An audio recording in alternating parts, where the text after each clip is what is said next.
안녕하세요. 오늘도 변함없이 은혜로운 찬양 불러주셔서 감사를 드립니다. 기도로 시작하겠습니다. 거룩하신 아버지 하나님, 하나님을 아버지라 부를 수 있는 놀라운 은혜를 그리스도 예수 안에서 허락해 주신 것 진심으로 감사 찬양을 드립니다. 각처에 흩어져 살던 우리를 이 시간 말씀 앞으로 인도해 주시고 함께 해 주시는 것도 더욱 주님께 감사 찬양을 드립니다.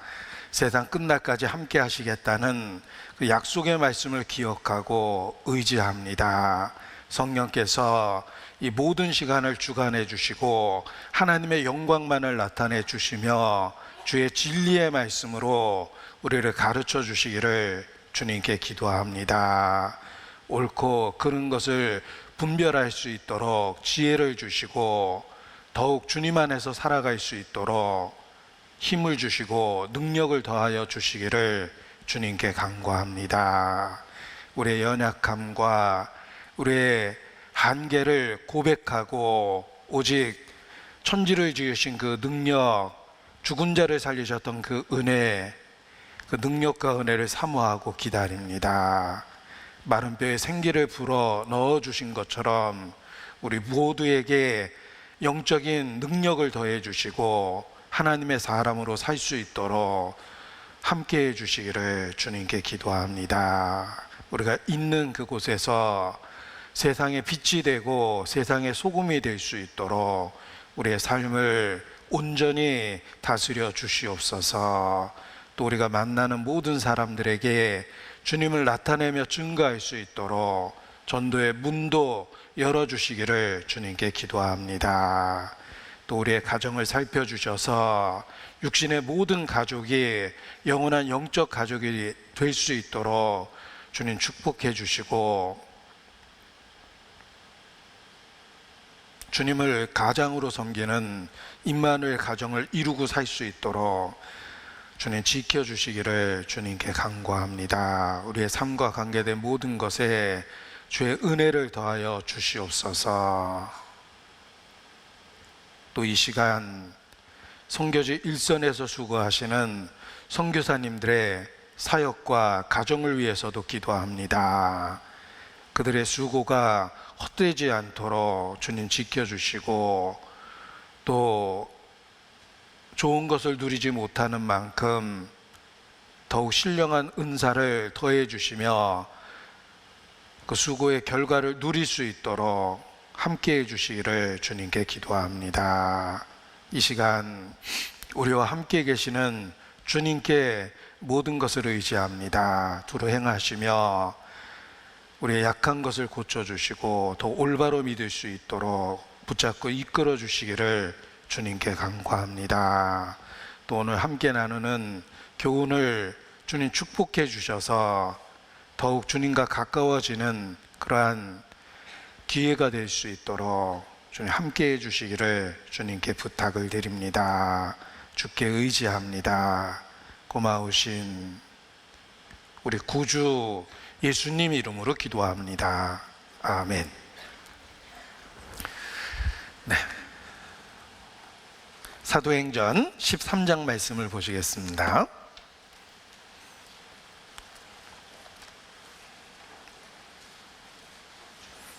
사도행전 13장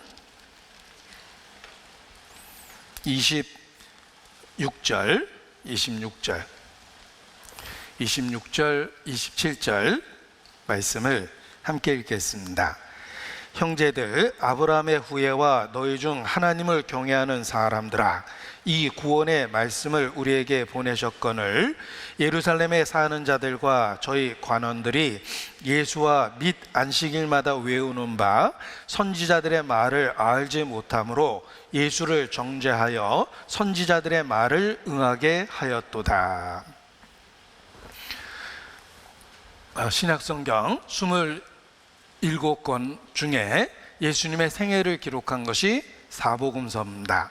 그리고 이어서 사도행전은 예수께서 이루신 그 구원의 복음이 어떻게 전해졌는지를 기록하고 있습니다.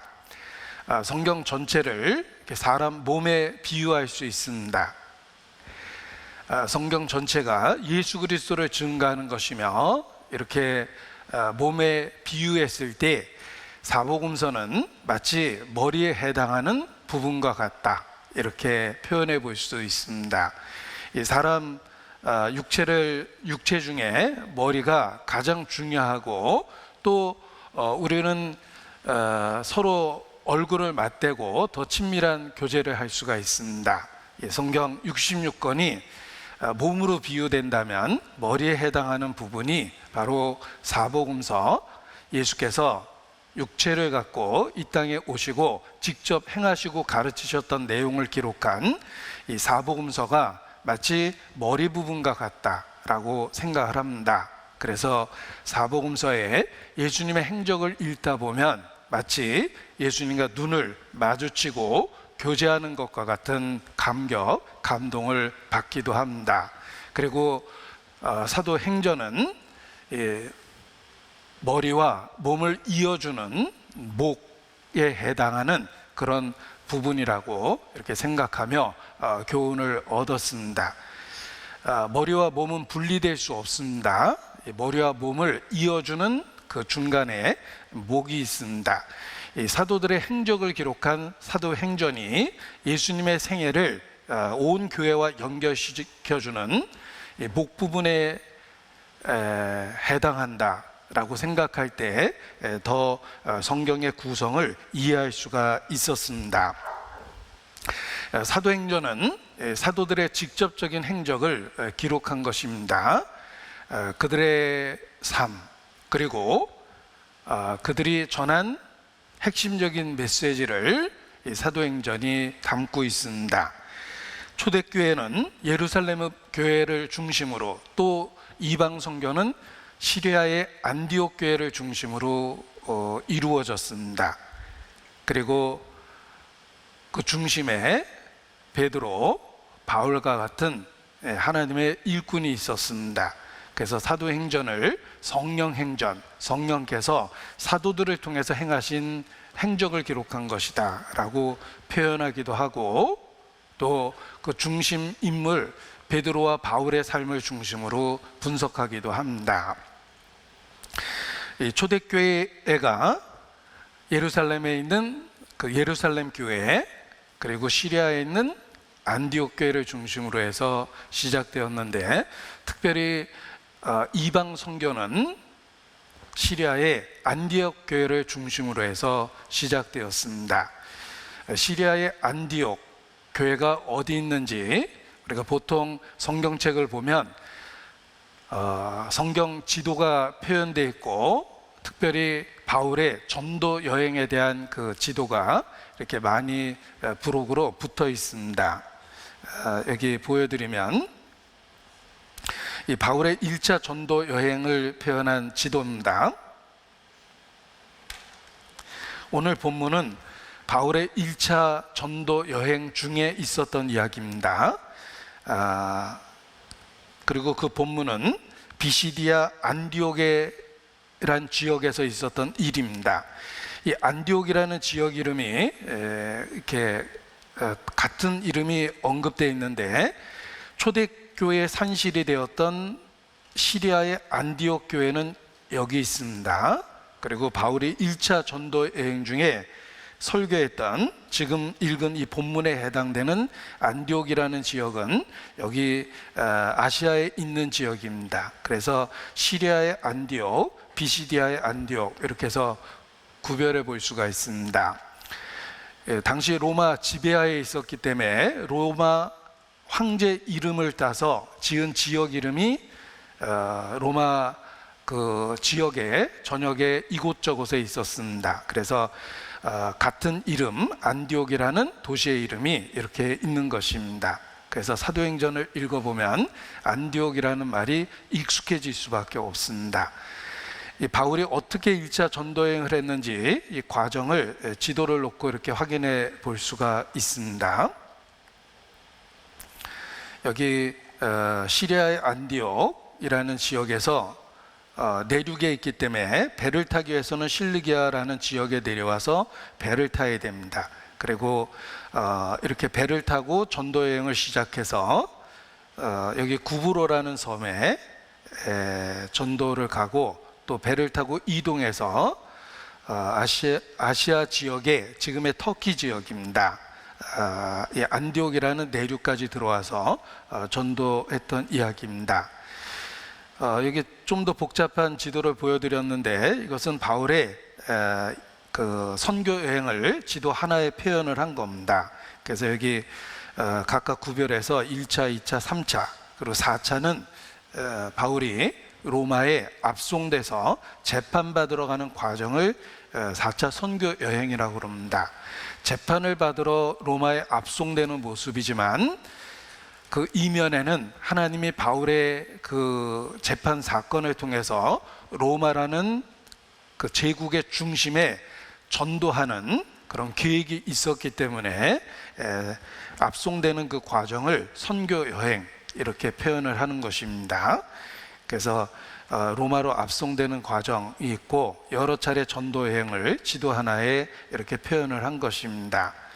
성경이 실제 역사적 현장에서 기록됐다는 것을 일깨울 수가 있습니다. 그래서 여기 안디옥이라는 지역 그리고 구브로 아시아에 도착해서 내륙에 있는 안디옥 이렇게 전도하는 과정이 표현되어 있습니다. 같은 지도지만 더 명확하게 표현해 볼 수가 있는데 녹색으로 표현한 것은 출발한 것이고 붉은색으로 표현한 것은 돌아오는 과정입니다. 그래서 전도했던 지역을 역으로 돌아오면서 핍박을 받고 쫓겨났음에도 불구하고 위험을 감수하고 다시 돌아올 때 그 지역을 거쳐서 형제들이 잘 있는지 확인하면서 돌아온 겁니다. 그래서 바울은 단지 전도하는 데만 열중한 것이 아니라 전도한 이후에 그들이 잘 자랄 수 있도록 관심을 갖고 사랑을 주었다는 것을 알 수가 있습니다. 여기 안디옥이라는 지역 그리고 이쪽 아시아에 있는 동일한 명칭을 갖고 있는 안디옥이라는 지역을 통해서 얼마나 긴 여행을 했었는지 이렇게 확인해 볼 수가 있습니다. 그리고 이런 그 지도를 통해서 실제 역사 현장에서 일어난 일이라는 걸 확인할 수 있고 또한 역사이기 때문에 사실성이 있으며 그 시기도 확인할 수 있습니다. 정보가 부족해서 구체적인 연대를 확인하기 어려운 경우도 있지만 성경은 역사 실제로 있었던 일이기 때문에 그 사건이 언제 일어났는지 확인할 수 있는 근거들을 많이 갖고 있습니다. 사도행전 18장 12절을 보시겠습니다. 역사 속에서 연대가 확인됐던 그 시기입니다. 그 역사 속에서 명확하게 확증된 연대들이 있습니다. 그것을 절대 연도라고 표현하고 그 절대 연도를 중심으로 해서 주변에 있었던 사건들이 언제 있었는지를 이렇게 확인할 수 있게 되는 것입니다. 사도행전의 시기를 정확하게 역사적으로 입증할 수 있는 그 근거 중에 하나가 사도행전 18장 12절입니다. 왜냐하면 12절에 갈리오가 아가야 총독되었을 때 유대인이 일제히 일어나 바울을 대적하여 재판자리로 데리고 와서 이렇게 시기를 명확하게 기록했기 때문입니다. 이 갈리오가 아가야의 총독이 되었다라고 그랬는데 아가야라는 지역은 고린도 교회가 있었던 그 지역입니다. 고린도 지역에 전도했을 때에 아가야가 총독되었던 그 해입니다. 그런데 역사를 보면 이 갈리오가 총독이 되었던 그 해입니다. 그런데 역사를 보면 이 갈리오는 네로 황제의 스승이었던 세네카의 형제라고 되어 있습니다. 그리고 세네카의 형제였던 갈리오가 아가야 지역에 총독되었던 그 시기가 그리스에 있는 신전 델피의 비문에 명확하게 기록되어 있는데 그 시기가 AD 51년입니다. 그리고 한 2년 정도 아가야 총독을 했습니다. 그래서 역사적으로 확인되고 확증됐던 그 시기를 절대년도라고 표현했을 때 아가야가 총독된 그 해가 AD 51년이고 그때가 바울이 2차 전도여행을 고린도에 했던 바로 그 해입니다. 그래서 정확하게 바울이 활동했던 시기를 역사적으로 확인할 수 있는 것입니다. 자, 이것이 왜 중요하냐면 바울이 언제 구원을 받았을까 그리고 언제 죽었을까를 그 절대년도를 중심으로 해서 확인할 수 있기 때문에 그렇습니다.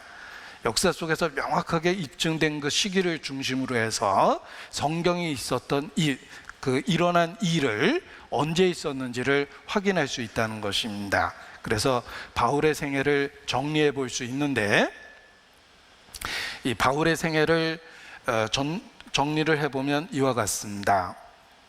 영화 속에 분장된 배우가 분장한 모습이지만 역사 속에 바울을 그려놓은 그 그림들을 가지고 배우의 모습도 그와 비슷하게 이렇게 분장을 한 겁니다. 그래서 화면 속에 표시를 해봤습니다. 사도 바울의 생애를 절대년도를 중심으로 확인해 볼 수가 있습니다. 어떻게 확인해 볼 수 있냐면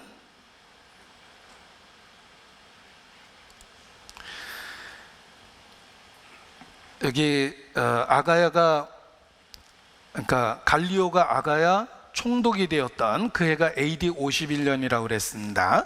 그때가 고린도에 전도했을 때입니다. 그래서 2차 전도 여행 시기를 정확하게 알 수가 있는 것입니다. 그래서 바울의 생애를 역계산을 해보면 AD 32년경 예수님이 돌아가신 지 몇 년 되지 않았던 그때입니다. 그 직후에 바울의 본명이 사울입니다. 그때 회심한 것입니다.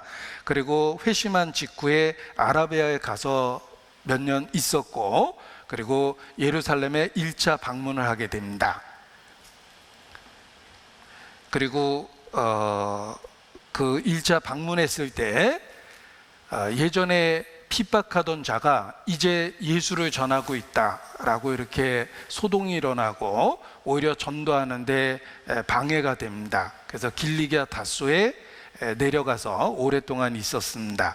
그것을 바나바라는 사도가 바울을 찾아가서 길리기아 다소에 머물러 있었던 바울을 찾아가서 안디옥 교회에서 사역할 수 있도록 데리고 온 겁니다. 그래서 안디옥 교회의 사역을 AD 45년경에 시작했다, 이렇게 연도를 추론할 수가 있습니다. 그리고 예루살렘 교회를 구제하기 위해서 여행했던 그 사건이 있고, 그리고 오늘의 본문에 해당되는 1차 전도 여행은 2년 동안 있었는데 47년, 48년경에 있었다는 것을 알 수가 있습니다. 그리고 1차 전도 여행 갔다 와서 사도행전 15장에 기록된 예루살렘 공회의에 참석한 내용이 있습니다.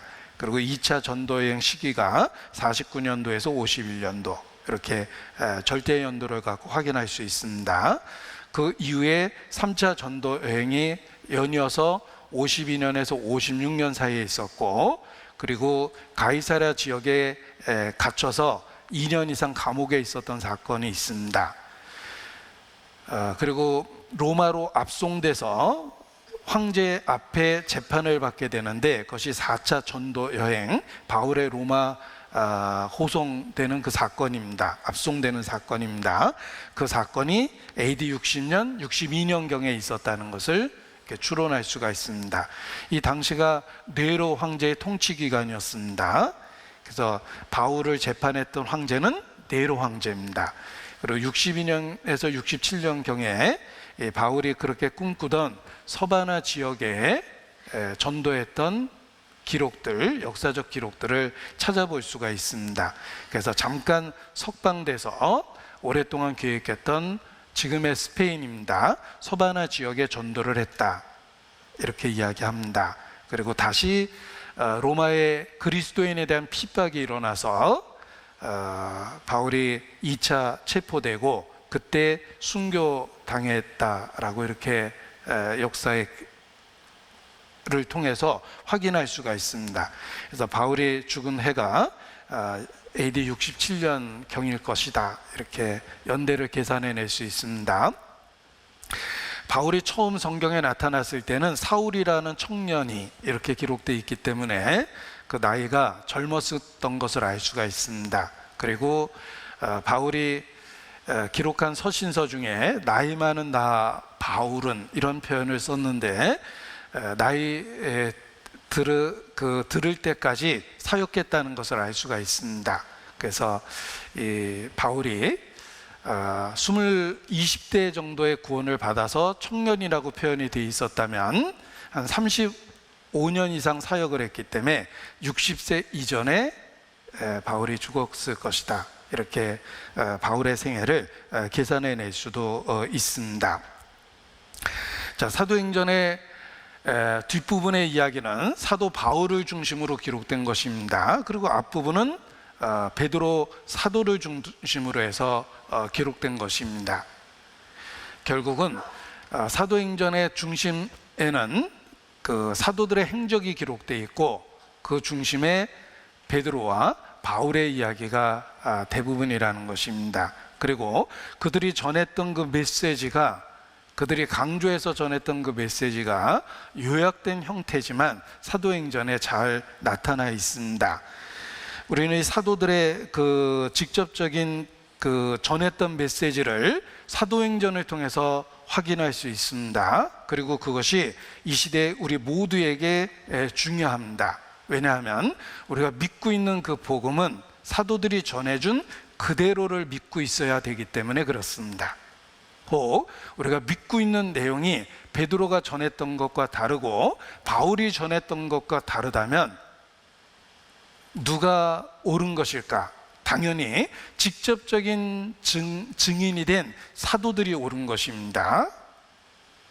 따라서 우리들이 잘못 믿고 있다는 것을 확인할 수가 있습니다.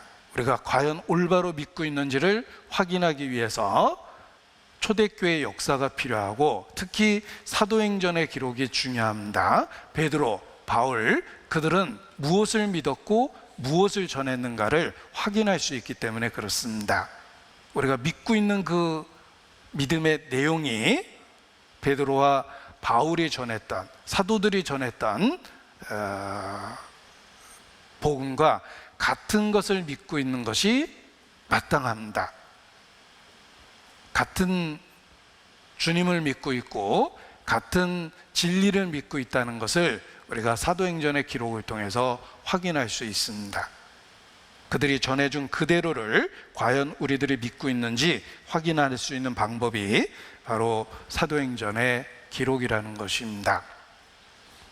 갈라디아서 1장 보시겠습니다.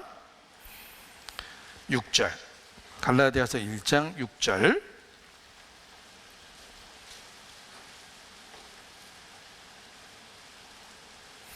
그리스도의 은혜로 너희를 부르신 이를 이같이 속히 떠나 다른 복음 좇는 것을 내가 이상히 여기노라. 다른 복음은 없나니 다만 어떤 사람들이 너희를 요란케 하여 그리스도의 복음을 변하려 함이라. 그러나 우리나 혹 하늘로부터 온 천사라도 우리가 너희에게 전한 복음 외에 다른 복음을 전하면 저주를 받을지어다. 우리가 전에 말하였거니와 내가 지금 다시 말하노니 만일 누구든지 너희의 받은 것 외에 다른 복음을 전하면 저주를 받을지어다. 자, 아주 무섭게 경고되어 있습니다. 저주를 피할 수 없다. 아주 무섭게 경고하고 있습니다. 그 경고한 내용은 사도들이 전해준 복음 외에 다른 복음을 전하면 저주를 받는다. 그 복음을 변하려 하는 시도들이 초대교회에도 있었습니다. 그래서 다른 복음은 없다라고 선언하며 단지 너희를 요란하게 하여 그리스도의 복음을 변하게 하려 하는 것이야. 그러나 누구든지 다른 복음을 전하면 저주를 받는다. 우리나 심지어 우리 중에 사도라고 일컬어주는 우리 중에 누군가가 다른 것을 이야기하면 저주를 받을 것이며 하늘에서 온 천사들일지라도 신령한 존재일지라도 다른 복음을 전하면 저주를 받는다. 이렇게 무섭게 경고하고 있습니다. 우리가 이 경고를 이 시간 들어야 됩니다. 그리고 과연 내가 믿고 있는 내용이 사도들이 전하는 그 복음인가? 사도행전에 나타난 그 복음을 내가 동일하게 믿고 있는지를 살펴보고 검증해야 됩니다. 왜냐하면 저주를 받는다고 무섭게 경고했기 때문입니다. 왜 다른 것을 믿게 되냐면 그 이유가 있습니다. 왜 다른 것을 믿게 되냐면 10절입니다. 이제 내가 사람들에게 좋게 하랴 하나님께 좋게 하랴 사람들에게 기쁨을 구하랴 내가 지금까지 사람의 기쁨을 구하는 것이었다면 그리스도의 종이 아니니라. 사람들에게 인정을 받고 사람들의 평가를 중요시 여기고 중심을 잘못 갖게 되면 그때부터 복음이 변하게 되어 있습니다. 시대에 맞게 변하게 되고 권력자에 맞게 변하게 되고 그러면서 다른 복음을 쫓게 되는 것입니다. 중국 정부가 하는 일 중에 반기독교적인 정책이 많습니다. 그래서 종교를 쥐약시하고 교회를 핍박하고 교회를 철저하게 법률로 관리합니다. 그래서 중국 선교가 점차 어려워지고 있습니다. 사실 공산당 역사 속에서 그런 일은 반복된 것입니다. 우리 중국의 문화혁명 당시에 모든 종교를 범죄시했고 그리고 모든 교회를 그 당시에 말살시켰습니다. 그래서 외적으로 활동하던 교회들이 없어지고 교회 지도자들은 처형되고 감옥에서 일생을 보내게 됐습니다. 그 문화혁명을 겪으면서 종교를 이렇게 말살했는데 기독교는 표면적으로는 말살된 것처럼 보였지만 지하로 들어가서 계속되었습니다. 그래서 중국의 지하 교회의 그 숫자들이 엄청난 숫자로 늘어났습니다. 문화혁명 이전에는 중국이라는 그 대국에 기독교인이 100만 명이 안 됐다라는 통계가 있습니다.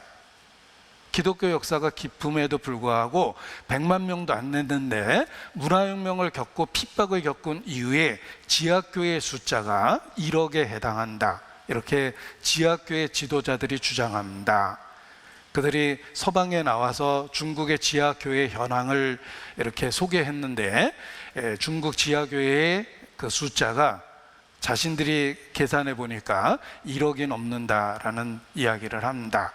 핍박받기 전에는 외적으로 100만 명의 기독교인이 있었는데 핍박을 거치면서 오히려 지하에서 1억 명 이상의 그런 그 기독교인이 생겼다라는 이야기를 합니다. 왜냐하면 중국 정부는 기독교만 핍박한 것이 아니라 모든 종교를 핍박했고 수천 년 된 전통이 있는 그런 토속 종교도 핍박했기 때문에 종교 자체가 사라져 버렸습니다.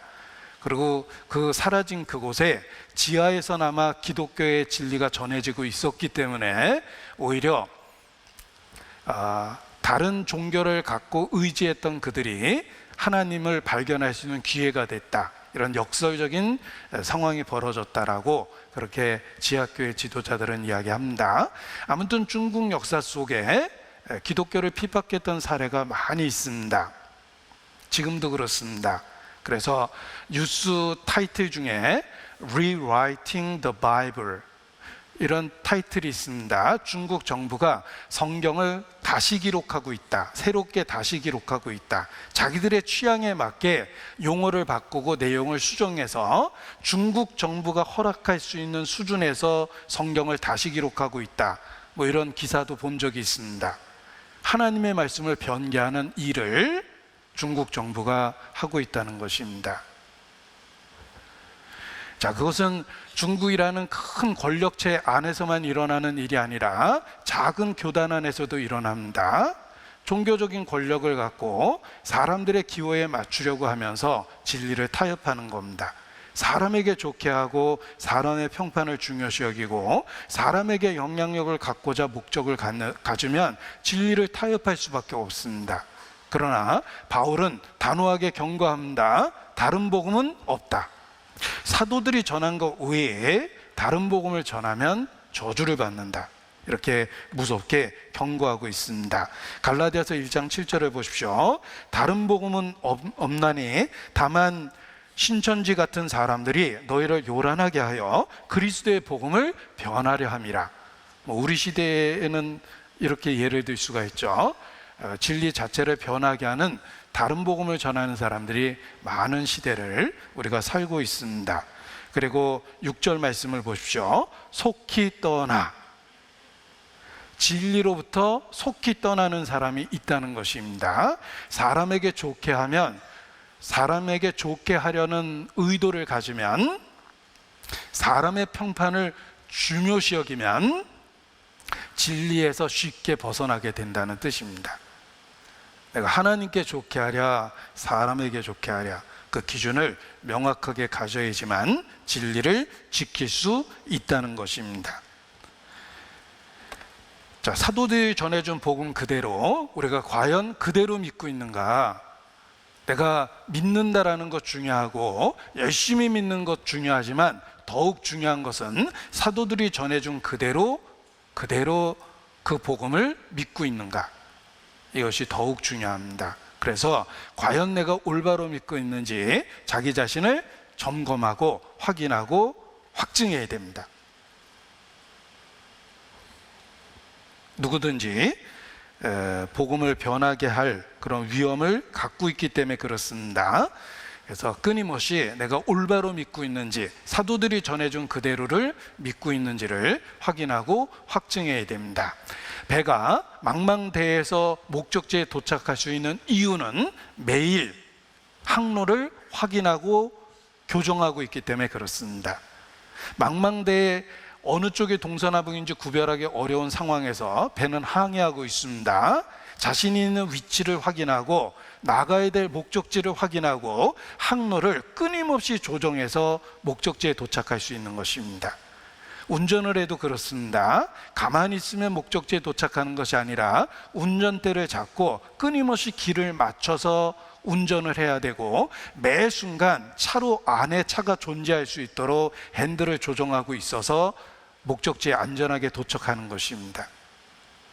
우리 운전하는 모습을 만일 카메라로 촬영한다면 그냥 무념무상이 아닙니다.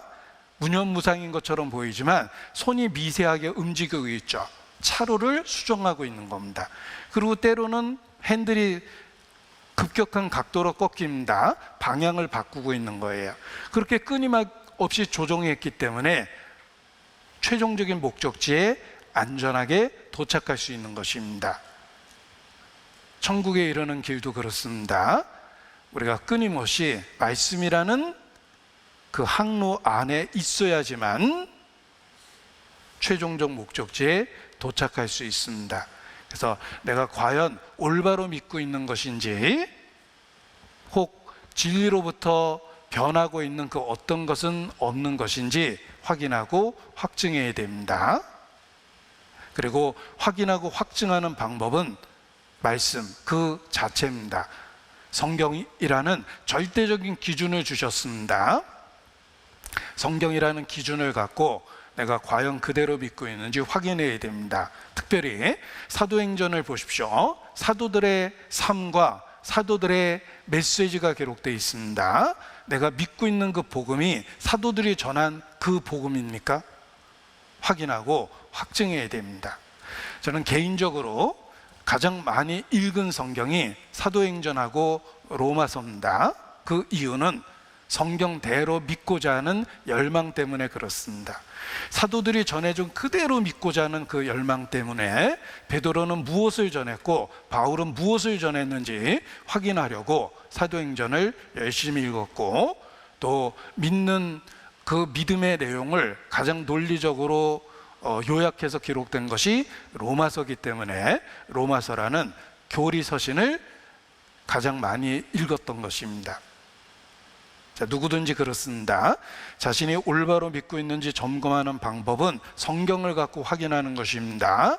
그리고 사도행전을 통해서 사도들이 전했던 그 복음을 그대로 믿고 있는지 확인하고 확증해야 됩니다. 여기 정리를 해봤습니다. 올바로 믿을 수 있는 방법을 몇 가지 정리를 해봤습니다.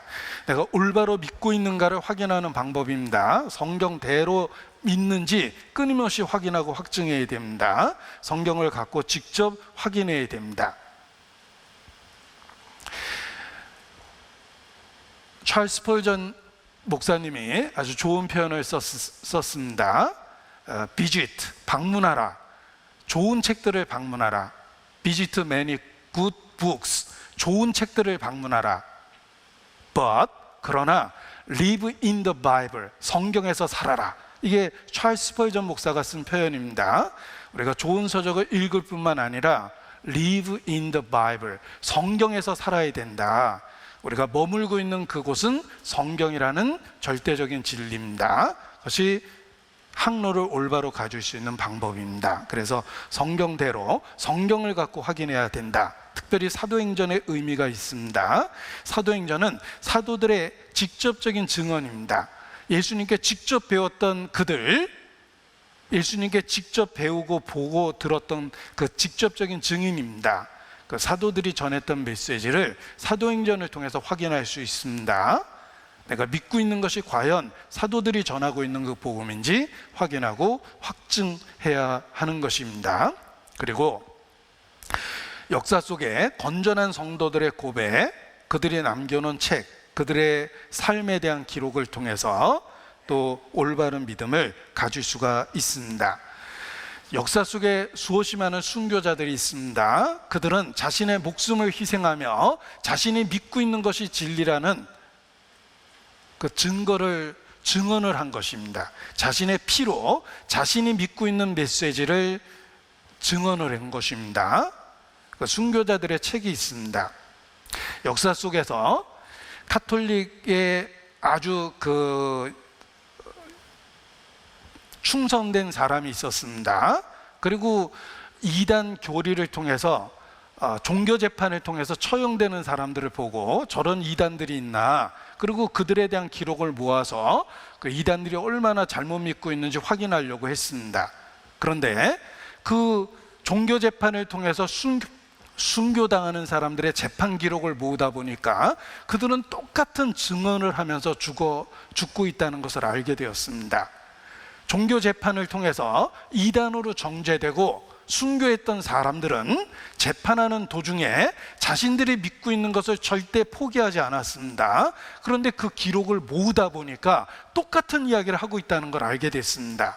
그 똑같은 이야기가 바로 복음이었습니다. 그래서 그렇게 가톨릭에 충성되었던 사람이 종교 기록의 재판들을 모아서 이단의 무서움을 알려주려고 하다가 오히려 자신이 그 믿음을 갖게 되고 그들의 그 재판 기록을 모아서 책을 내기도 했습니다. 역사 속에서 순교사화라는 책은 순교자들의 재판 기록을 모은 것입니다.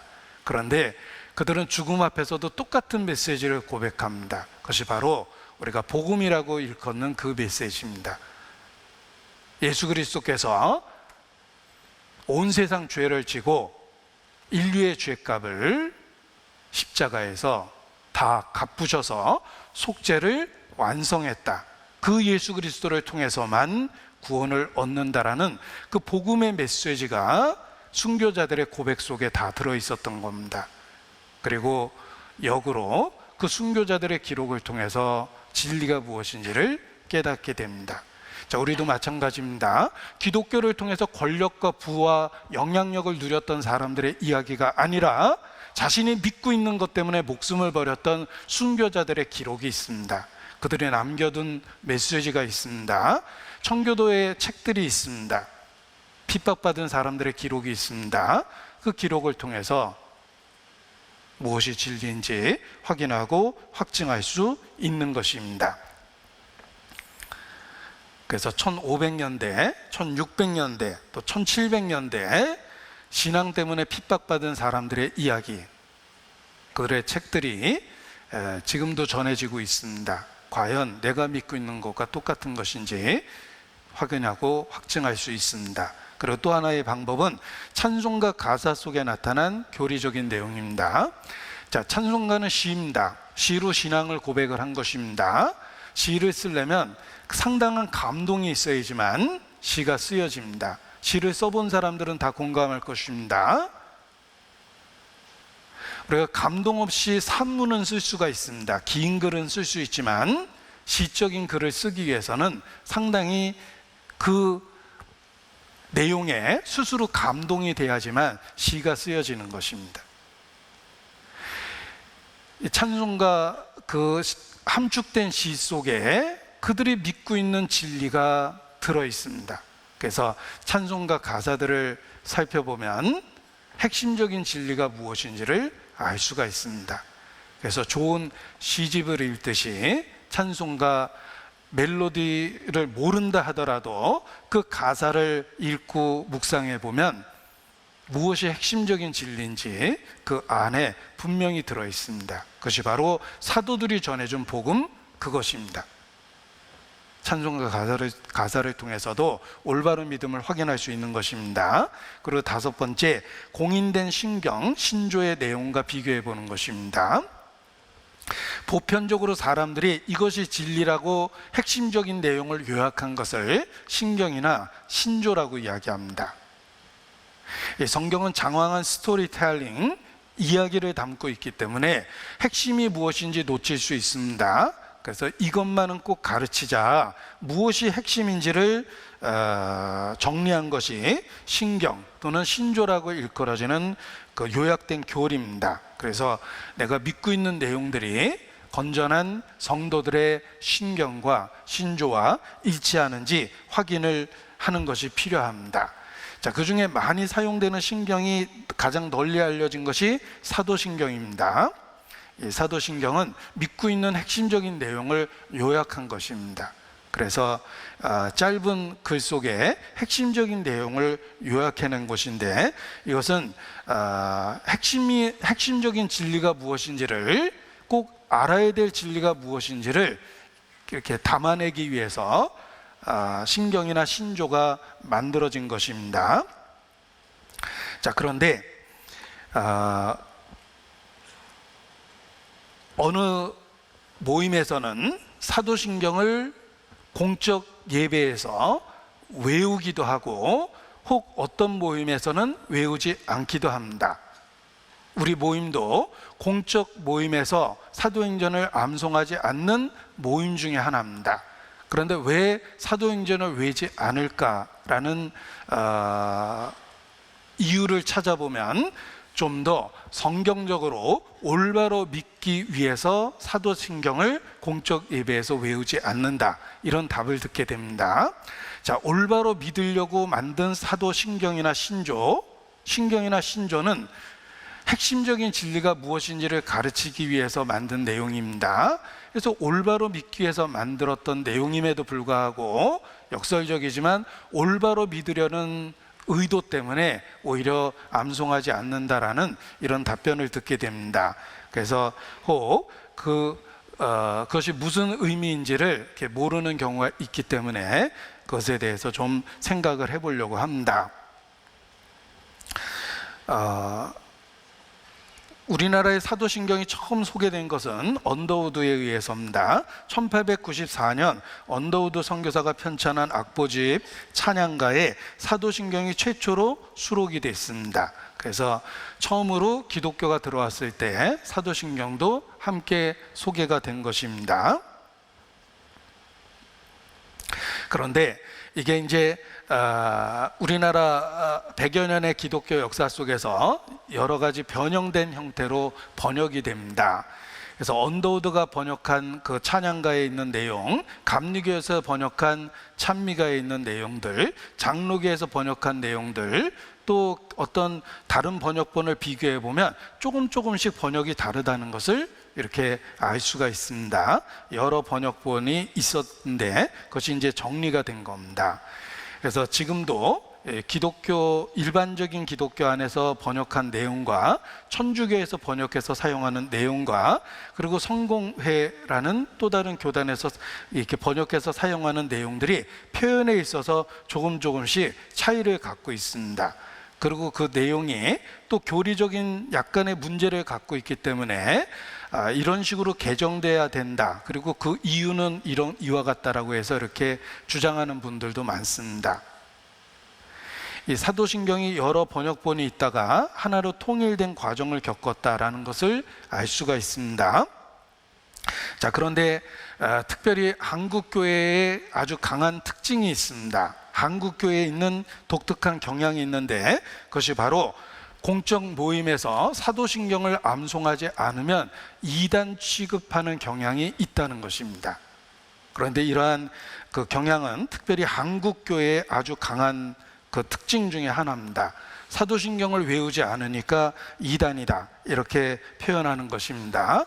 그래서 예를 들면 침례교단은 전통적으로 사도신경을 외우지 않습니다. 그런데 우리 시대에는 하도 사도신경을 외우지 않으면 이단이라고 얘기하니까 침례교단 안에서도 어느 목사님은 공적 예배에서 공적 모임에서 사도신경을 외우는 경우가 있습니다. 그래서 왜 사도신경을 침례교인데도 공적 모임에서 외우십니까? 라고 물어보면 답변을 솔직히 말하면 사도신경을 외우지 않으면 자꾸 이단이라고 하니까 그래서 할 수 없이 외웁니다. 이런 답변을 듣는 경우도 있습니다. 그런데 이런 경향이 주로 한국에만 있다는 것입니다. 사도신경을 공적으로 외우냐 외우지 않느냐를 이렇게 분류를 해보면 교단에 따라서 상황이 다르다는 것을 알 수가 있습니다. 여기 좀 소개를 해드리면 사도신경을 외우는 교단은 장로교 교단은 한국의 경우입니다. 통합, 합동, 고신, 기장, 기독교 장로의 약자입니다. 이런 그 장로교 교단에서는 주로 사도신경을 외웁니다. 감리교나 성결교도 한국에 있는 감리교와 성결교는 사도신경을 공적 모임에서 외웁니다. 그리고 순복음이라고 알려진 정식 교단 명칭은 하나님의 성회입니다. 그곳에서도 사도신경을 외웁니다. 그리고 조금 번역을 다르게 해서 외우는 교단 중에 하나는 루터교, 성공회 이런 데서는 번역을 조금 다르게 해서 음부에 내려가셨다는 내용을 포함해서 외우기도 합니다. 그리고 아예 외우지 않는 교단 중에 대표적인 교단이 침례교 그리고 구세군 이런 데서는 또 외우질 않습니다. 그리고 그리스 정교회라든지 그리스도 교회라든지 또는 안식교 같은 데서도 사도신경을 외우지 않습니다. 그런데 이 사도신경을 외우지 않는 그럴 만한 이유가 있다는 것입니다. 이 재미난 이야기 중에 눈이 하나밖에 없는 원숭이들이 모여 사는 마을에 눈이 2개 달린 원숭이가 이사를 왔답니다. 이사 와서 그때부터 왕따를 당했답니다. 다 눈이 하나 있는데 눈이 2개 있는 원숭이가 이사 오는 바람에 병신이라고 계속 손가락질 받고 따돌림을 받았답니다. 그래서 눈 2개 있는 원숭이가 고민 끝에 할 수 없이 자기 눈을 하나 뽑아 버렸다. 뭐 이런 이야기가 있습니다. 그런데 이 재밌는 이야기가 뭔가를 꼬집은 이야기입니다. 다른 사람들의 평가를 두려워해서 신앙적인 그 생각을 바꾸는 것, 이것을 꼬집은 이야기입니다. 자, 사도신경을 외우지 않는 그럴 만한 이유가 있다는 것입니다. 그리고 사실 먼저 생각할 것은 사도신경을 외우는 것보다 더 중요한 것은 그 내용에 대한 이해를 올바로 하고 있는 것, 이것이 훨씬 더 중요합니다. 외우는 것보다 더 중요한 것은 그 표현 속에 있는 실제적인 의미를 정확하게 알고 있는 것이 더욱 중요하다는 것입니다. 오늘 읽었던 본문을 다시 보겠습니다. 27절입니다. 사도행전 13장 27절.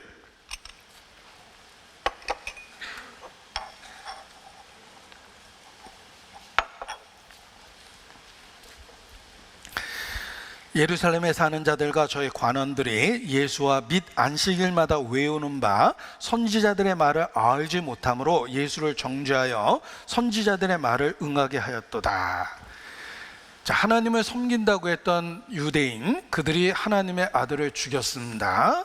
그 죽인 이유 중에 하나는 그들이 안식일마다 하나님의 말씀이라고 외우고 있었는데 그 참된 의미를 알지 못하니까 그 말씀이 가리키고 있는 예수님을 보고도 믿지 않은 것입니다.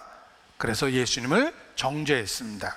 외우고는 있었지만 그 내용을 정확하게 알지 못했기 때문에 그 말씀에 증가하는 예수님을 거절하고 정죄했던 것입니다. 지금도 그럴 수 있습니다. 무엇을 외우고 있느냐가 중요한 것이 아니라 그 내용이 정확하게 무엇인지를 알고 있는 것이 중요하다는 것입니다. 그렇지 않으면 잘못된 기준을 갖고 예수님을 정죄했듯이 복음을 전하는 사람들을 이단 취급을 합니다. 특별히 한국교회에서는 사도행전을 외우지 않으니까 이단이다, 이런 표현을 쉽게 사용합니다. 제가 한국교회는이라고 말을 한 것은 그런 사례는 한국교회밖에 없기 때문에 그렇습니다. 제가 외국에서 수없이 많이 전도하는데 사도신경을 외우지 않는다는 이유로 이단 취급하는 교회는 없습니다. 왜냐하면 외우지 않을 만한 공감된 이유가 있다는 것을 그들도 알고 있기 때문에 그렇습니다. 자, 외우는 것이 중요한 것이 아니라 그 표현을 정확하게 알고 이해하는 것이 중요합니다. 그리고 외우지 않을 만한 이유가 있다는 것도 알고 있는 것이 필요한 것입니다. 자기 관점과 기준에서 쉽게 정죄하는 것, 이단시하는 것은 잘못된 것입니다. 사도행전 24장입니다. 사도행전 24장 1절. 닷새우의 대제사장 아나니아가 어떤 장로들과 한 변사 더둘로와 함께 내려와서 총독 앞에서 바울을 고소하니라. 바울을 부르매 더둘로가 송사여 가로되. 5절 같이 읽겠습니다. 우리가 보니 이 사람은 연병이라 천하에 퍼진 유대인을 다 소욕케 하는 자여 나사렛 이단의 괴수라. 자, 하나님을 섬긴다고 하는 그들, 또 지도자라고 일컬어지는 그들이 사도 바울을 대적하고 있습니다. 고소하고 있습니다. 사도 바울을 이단시하고 있습니다. 그런데 왜 그들이 사도 바울을 정죄했을까? 그들은 말하기를 이 사람은 연병이라, 이 사람은 코로나 바이러스 같은 존재입니다. 천하에 퍼진 유대인을 다 소욕케 하는 자여 나사렛 이단의 괴수입니다. 자, 사도 바울을 이단의 괴수라고 이야기하고 연병 같다라고 비난하고 있습니다. 그런데 그 이유가 무엇입니까? 5절. 우리가 보니, 자기 관점에서 자기 기준으로 본 겁니다. 성경을 갖고 보면 하나님의 사람 바울입니다. 성경이라는 기준으로 보면 바울은 하나님의 말씀을 전하고 있습니다. 하나님의 뜻에 합한 메시지를 전하고 있습니다. 그런데 자기 관점에서 보니까 연병이고 이단이라고 생각이 든 겁니다. 우리가 보니, 그게 바울을 잘못 본 이유입니다. 하나님과 같은 기준으로 보고 성경이라는 기준으로 봐야 되는데 자기 관점에서 또는 자기가 속한 교단에서 그 기준으로 보니까 이단처럼 보였던 겁니다. 그래서 이단이라고 이렇게 비난하는 것입니다. 지금도 그렇습니다. 지금도 사도신경을 외우지 않으니까 이단이다라고 쉽게 말하는 것은 자기 관점에서 자기 기준으로 생각해서 그렇게 이단시하는 것입니다. 성경은 경고합니다. 남의 하인을 판단하는 너는 누구냐? 너는 누구냐? 남의 하인을 판단하는 너는 누구냐? 오히려 그 비난하는 사람들에게 성경은 경고하고 있습니다. 자, 왜 사도신경이 핵심적인 내용을 담고 있음에도 불구하고 공적 모임에서 외우지 않는 것일까? 외우지 않을 만한 충분한 이유가 있다는 것을 오늘 함께 배우려고 하는 것입니다. 잠언 18장 17절입니다. 잠언 18장 17절.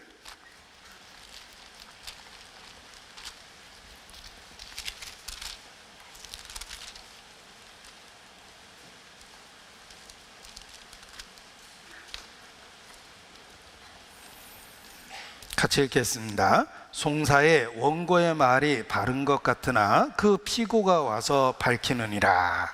한쪽 이야기만 들어보면 판단력이 흐려집니다. 양쪽 이야기를 들어봐야지만 옳고 그른 것을 생각해보고 구별해보고 판단할 수 있습니다.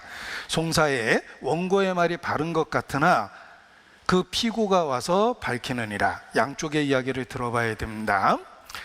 자, 사도신경을 공적 모임에서 외우지 않는 서양 교회들은 많이 있습니다. 특별히 외국 교회는 침략의 영향을 크게 받았기 때문에 서양 교회 중에 사도신경을 공적 모임에서 암송하지 않는 교회가 많이 있습니다.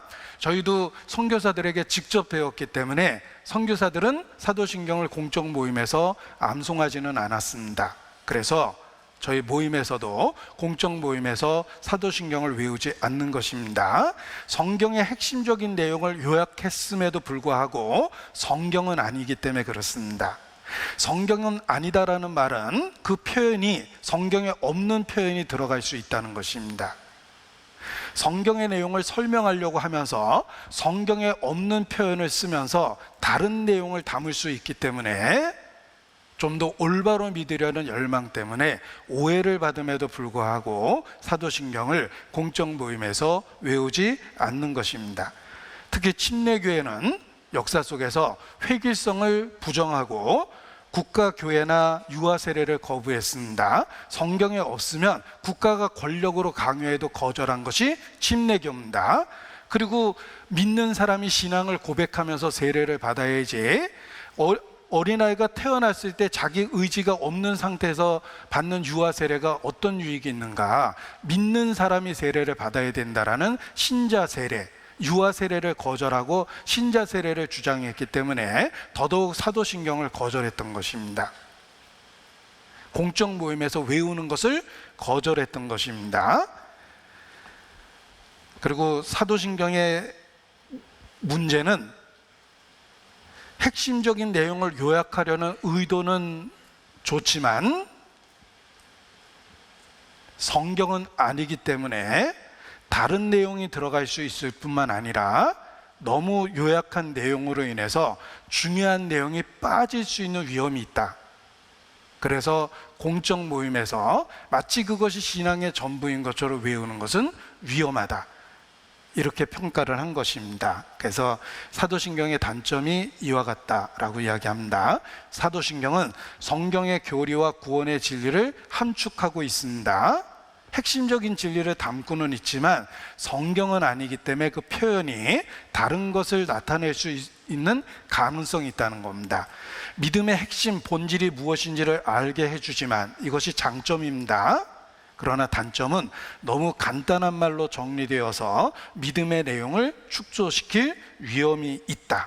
그런 논쟁 아래 사도신경을 공적 모임에서 외우는 것을 거절했던 것입니다. 거기에 있는 내용을 거절한 것이 아니라 공적 모임에서 외우는 것을 거절한 것입니다. 자, 사도신경은 찬송가에 대부분 나와 있습니다. 소개해 드립니다. 이제 그 찬송가 표지 뒤편에 대부분 다 인쇄를 해놓습니다. 제가 읽어드리겠습니다. 전능하사 천지를 만드신 하나님 아버지를 내가 믿사오며 그 외아들 우리 주 예수 그리스도를 믿사오니 이는 성령으로 잉태하사 본디오 빌라도에게 고난을 받으사 십자가에 못 박혀 죽으시고 장사한 지 사흘 만에 죽은 자 가운데서 다시 살아나시며 하늘에 오르사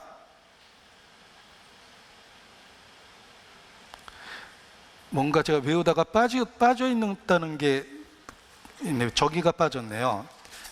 예, 중요한 내용이 빠졌네. 이는 성령으로 잉태하사 동정녀 마리아에게 나시고 본디오 빌라도에게 고난을 받으사 십자가에 못 박혀 죽으시고 장사한 지 사흘 만에 죽은 자 가운데서 다시 살아나시며 하늘에 오르사 전능하신 하나님 우편, 아편이 아니죠? 죄송합니다. 사람은 실수투성이라는 것을 이렇게 알 수가 있습니다. 제가 열심히 친 건데 두 군데나 실수했네요. 하나님 우편에 앉아 계시다가 저리로서 산자와 죽은 자를 심판하러 오시리라. 성령을 믿사오며 거룩한 공예와 성도가 서로 교통하는 것과 죄를 사하여 주시는 것과 몸이 다시 사는 것과 영원히 사는 것을 믿사옵나이다. 아멘. 이것이 사도신경입니다. 영어로는 제대로 썼는지 확인해 보겠습니다. 네, 제가 읽어보겠습니다. 이걸 한국식 발음으로 읽을 수도 있고 미국식, 영국식이 있는데 한국식으로 읽어드리겠습니다. I believe in God, the Father Almighty, maker of heaven and earth, and in Jesus Christ, His only Son, our Lord, who was conceived by the Holy Spirit, born of the Virgin Mary, suffered under Pontius Pilate, was crucified, dead, and buried. He descended into hell. The third day, He rose again from the dead. He ascended into heaven, and sits on the right hand of God, the Father Almighty. From thence He shall come to judge the quick and the dead. I believe in the Holy Spirit, the Holy Catholic Church, the communion of saints, the forgiveness of sins, the resurrection of the body, and the life everlasting. Amen. 이렇게 사도신경의 내용이 있습니다. 자, 그런데 이 사도신경이라는 말 때문에 오해를 하는 사람이 많습니다. 사도신경이죠. 신경은 믿고 있는 핵심적인 내용을 정리한 게 신경입니다. 사도신경, 그러니까 사도들이 만든 건가 보다 라고 생각을 하지만 역사를 공부해보면 사도들과 아무 상관이 없습니다. 오히려 사도신경이 이와 같은 형태로 완전하게 만들어진 것은 AD 700여 년 이후입니다. 완전한 형태로 만들어진 것은 AD 700여 년 이후입니다. 사도들과는 아무 상관이 없습니다. 단지 명칭이 사도신경 이렇게 되어 있는 것입니다. 그리고 교회 역사 속에서 동방교회, 서방교회가 이렇게 분리되는데 동방교회가 니케아 신조라는 것을 중심으로 해서 발달했고 서방교회가 이 사도신경을 중심으로 해서 발달하고 이렇습니다. 그래서 각각 믿고 있는 내용을 고백한 내용이 이렇게 역사 속에서 또 구별되어 있기도 합니다. 그리고 처음 초대교회 역사에서는 세례식 때 간단한 신앙 고백을 했습니다. 예수님은 나의 주십니다. 예수님은 하나님의 아들이시요 그리스도십니다. 이런 간단한 고백 속에서 세례식을 했는데 그 이후에 콘스탄틴 대제가 기독교를 공인하면서 믿음의 내용 속에 이런저런 내용을 추가하기 시작합니다. 핵심적인 내용을 추가하기 시작하면서 역사 속에서 끊임없이 다듬어져서 AD 700년 이후에 지금 우리가 보고 있는 사도신경이 형태가 완성이 된 겁니다. 그러니까 사도들이 만든 것도 아니고 역사 속에서 조금씩 다듬어가면서 만들어진 것이 사도신경입니다. 그러다 보니까 뭔가 그 시대에 맞는 내용들이 조금씩 첨삭될 수밖에 없었던 것입니다. 그리고 사도신경이 만들어진 배경 자체는 철저하게 카톨릭 절대적인 시대에 만들어진 것입니다. 카톨릭이라는 배경 아래 교황의 절대적인 권력 아래서 만들어졌기 때문에 그 표현이 무리한 내용을 담을 수밖에 없었던 것입니다. 그래서 좀 더 올바로 믿고자 하는 결심이 오해를 무릅쓰고 사도신경을 공적 석상에서 암송하지 않게 된 것입니다. 그렇다면 그 표현에 있어서 무리되는 표현이 무엇인가를 말씀드리고자 합니다. 첫 번째는 동정녀 마리아에게서 나시고, 자, 이것은 중요합니다. 예수님이 처녀의 몸에 잉태되었습니다. 성령으로 태어나셨습니다. 동정녀 몸에 나셨습니다. 그런데 그의 원어를 공부하고 영어로 표현한 것을 찾아보면 a virgin, 한 처녀에게서 나셨다는 것이 아니라 성경은 한 처녀입니다. 그런데 사도행전은 a virgin이 아니라 the Virgin Mary, 이게 어를 쓰냐 더를 쓰냐가 교리적인 큰 차이를 갖게 되어 있습니다. 예수님은 처녀의 몸에 성령으로 잉태하셨습니다. 그런데 가톨릭 안에서는 예수님을 잉태한 마리아가 그 이후에도 영원토록 동정녀였다, 평생 처녀로 계셨다, 이렇게 이야기를 합니다. 그래서 한 처녀에게서 나시고가 아니라 정관사 the를 써서 the Virgin Mary 이렇게 표현하는 것입니다. 그래서 이게 미묘한 차이지만 그 마리아의 위치를 어디에다 두느냐에 대한 그 큰 차이를 만들어내는 것입니다. 예수님을 잉태했을 때 마리아는 처녀 상태에서 성령으로 잉태된 것입니다. 그 이후에는 요셉의 아내였고 요셉의 아이들을 낳았습니다. 그래서 예수님에게는 육신의 많은 형제들이 있었고 그 형제들조차도 예수님을 믿지 않았다라고 기록되고 있습니다. 그리고 특별히 마태복음 1장 25절을 보겠습니다. 마태복음 1장 25절.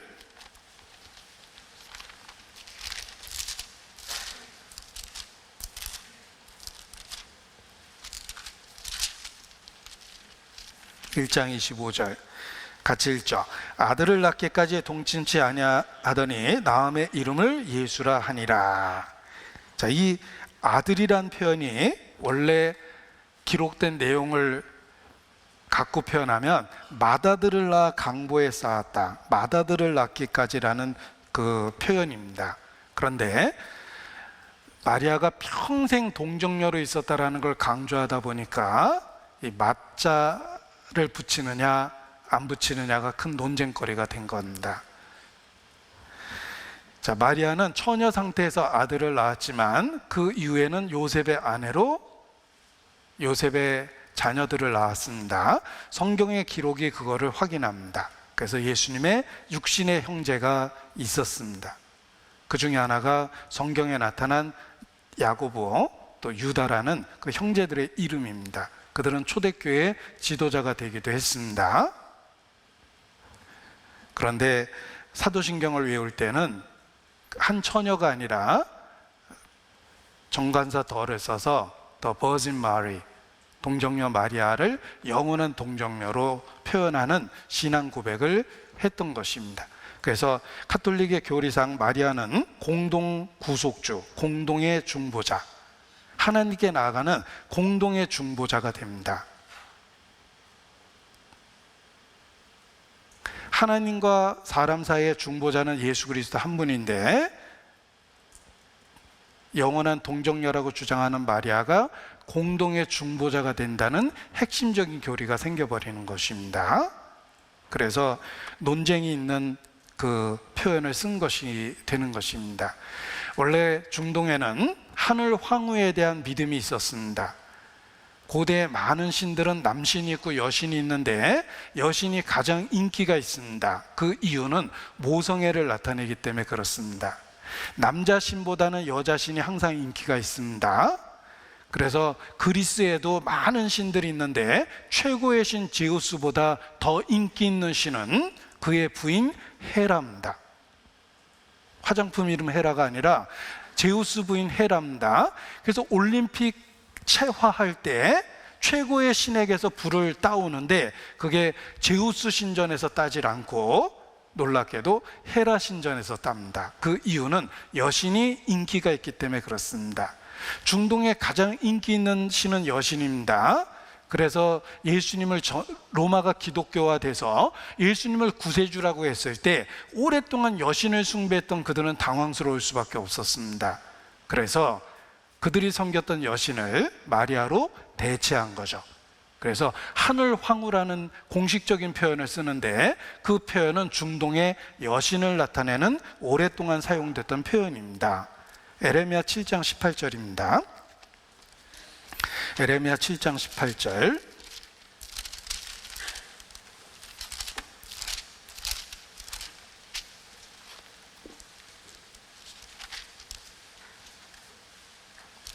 제가 읽겠습니다. 여기 우상 숭배하는 유대인을 책망하신 말씀입니다.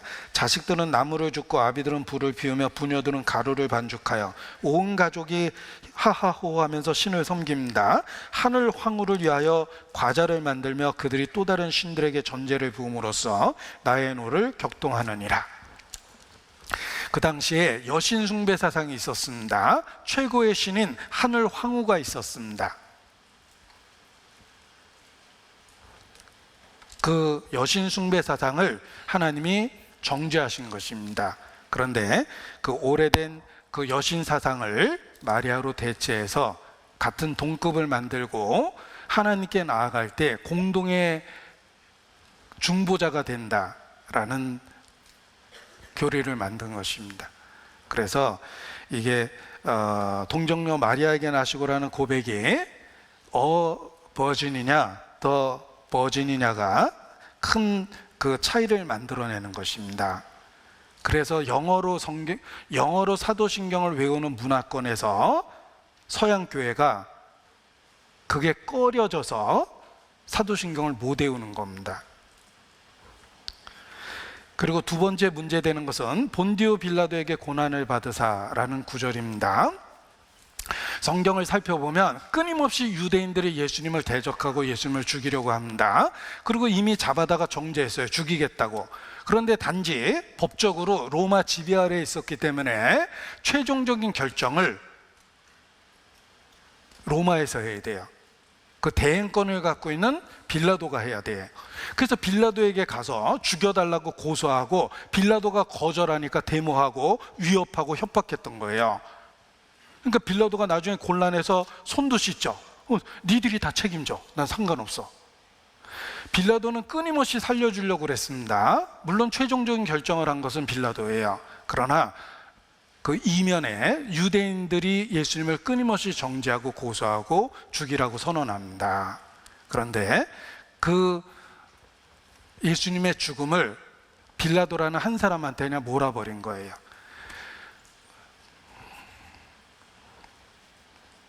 우리 개화기 때 나라가 망했을 때 그냥 이완용 한 사람한테 다 몰아줬죠.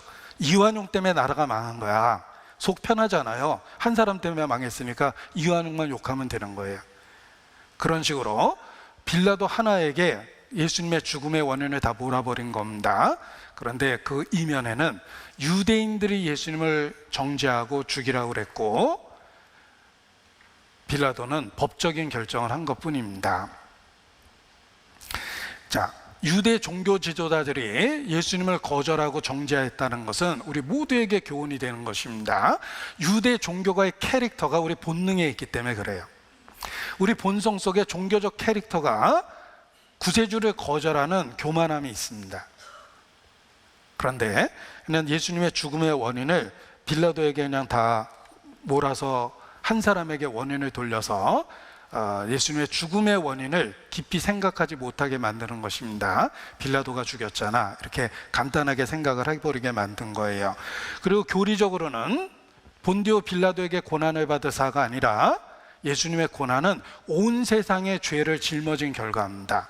따라서 교리적인 설명이 들어가려면 우리 죄를 위하여 고난을 받으사, 그가 찔림은 우리의 허물로 인하며 그가 상함은 우리의 죄악을 인함이라 라는 말씀처럼 예수님의 고난의 이유가 우리 자신의 죄하고 연결돼야 됩니다. 그런데 본디오 한 사람에게 그냥 다 몰아줌으로 인해서 아까 단순화된다고 그랬죠. 더 이상 생각할 수 없도록 이렇게 만들어주는 단점이 있다는 것입니다. 그리고 또 이게 사도신경을 외워보면 예수님이 지옥에 내려가셨다라는 표현이 있습니다. 그래서 아주 명확하게 He descended into hell이라는 표현이 있는데 우리말로 번역할 때는 이게 논쟁거리가 너무 크기 때문에 아예 번역을 안 해버렸어요. 사도신경에서 그냥 빼버린 겁니다. 그런데 사도신경을 아까 제가 영어로 억지로 읽었는데 여기 한번 보여드릴게요. 장사한 지 사흘 만에 죽은 자 가운데 다시 살아나셨다. 죽으시고 장사한 지 사흘 만에 이렇게 돼 있죠. 그런데 이것을 영어로 외워보면 명확합니다. 죽으시고 장사됐다. Dead and buried. 그리고 여기 명확하게 He descended into hell. 그가 지옥으로 내려갔다. 이렇게 표현되어 있어요. 이 그가 지옥으로 내려갔다는 이 표현 때문에 우리말로 번역을 할 수가 없었던 것입니다. 왜냐하면 예수님이 지옥으로 내려갔다라는 것을 교리적으로 주장하기에는 성경에서 문제가 많습니다. 그걸 뒷받침할 수 있는 구절들이 성경에서 명확하지 않습니다. 교파마다 논쟁이 될 수 있는 구절을 집어넣은 겁니다. 그런데 굳이 카톨릭 시대에 이것을 집어넣은 이유가 있습니다. 중세에 면죄부를 팔면서 이 구절이 꼭 필요했습니다. 당신의 죄를 용서받기 위해서 돈을 내면 용서된다. 면죄부입니다. 그런데 베드로 성당을 지어야 되는데 더 이상 모금이 되질 않습니다. 사람들이 웬만한 지은 죄는 이미 면죄부를 다 샀기 때문입니다. 그러다 보니까 이런 교리가 나옵니다. 당신의 아버지를 위해서도 사야 된다. 우리 아버지는 돌아가셨습니다. 그 아버지가 림보라는 죽은 자의 대기 상태에 그곳에 있다. 예수님은 그곳에 가셨기 때문에 당신이 그를 위해서 면죄부를 사면 당신 아버지의 영혼을 낙원으로 이끌어 주신다. 이렇게 설명을 했습니다. 그래서 다시 면죄부가 불티나게 팔리게 되었습니다. 왜냐하면 그동안은 내 것만 샀는데 돌아가신 우리 아버지 것도 사야 되고 삼촌 것도 사야 되고 고모 것도 사야 되고 그러니까 살 게 많아지죠. 그래서 이 교리가 꼭 필요했기 때문에 논쟁거리가 있는 이 구절을 집어넣은 겁니다. 그러나 한국말로 번역될 때는 이게 너무 논쟁거리가 심하니까 번역한 사람들이 양심상 도저히 집어넣을 수가 없었어요. 그래서 그가 지옥으로 내려가셨다라는 구절을 과감하게 빼버린 겁니다. 그래서 영어로 읽을 때와 우리말로 읽을 때의 번역이 달라져 버린 거예요. 그래서 이 구절은 우리말 사도신경에는 빼놓은 구절이다라는 것을 이해할 수 있습니다. 그 다음에 거룩한 공예와 성도들이 교통하는 것과라는 표현도 거룩한 공예라는 말이 원래 정확하게 영어로 쓰면 The Holy Catholic Church의 캐자가 대문자 C를 쓰는 거예요. 이 거룩한 공예는 정확하게 표현하면 추기경들의 모임입니다. 신의 대리자들이 모여서 교리를 결정하고 교회의 중요한 일을 결정하는 겁니다. 신의 대리자라고 일컬어지는 사제들이 모여서 교회의 중요한 결정을 하는 것을 인정해야 된다. 그것을 받아들이지 않는 사람은 참된 교회 멤버가 아니다. 이렇게 선언하는 겁니다. 그래서 거룩한 공예라는 말이 원래 대문자 C를 써서 캐톨릭 처치입니다. 그런데 일반적인 그 의미를 받아들이기가 어렵기 때문에 개신교에서 단어를 바꿔버린 거예요. 그래서 The Holy Universal Church라고 이렇게 단어를 바꿔서 번역을 합니다.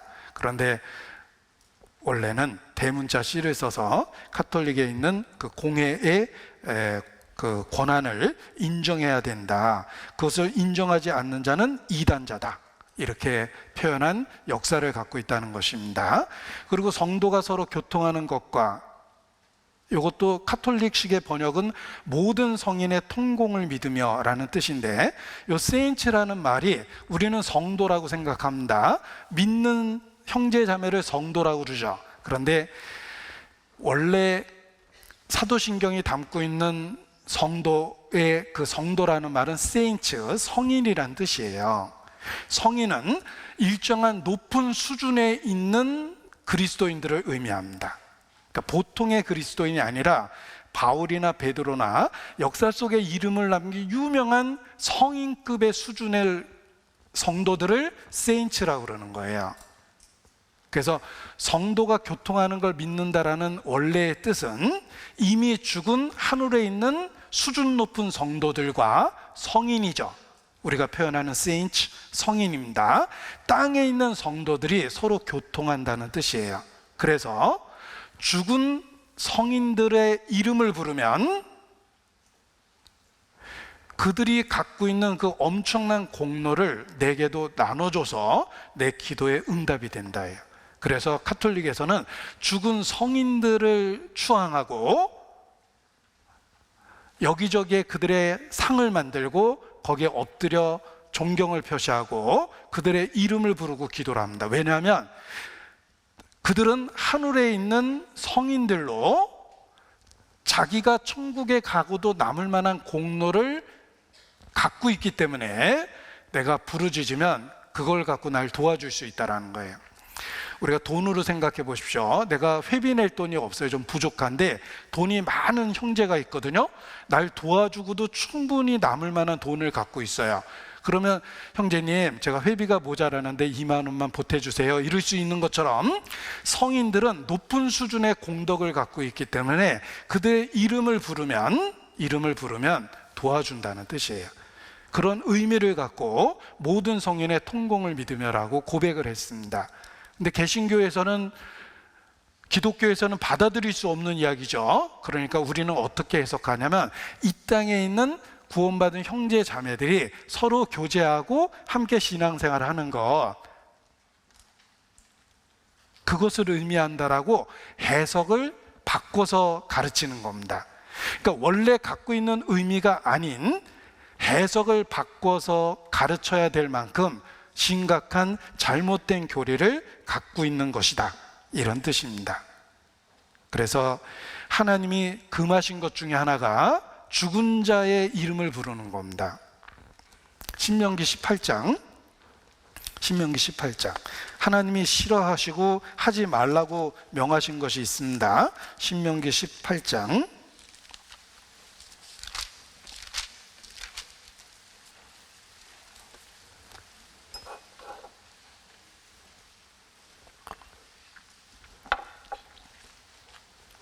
11절.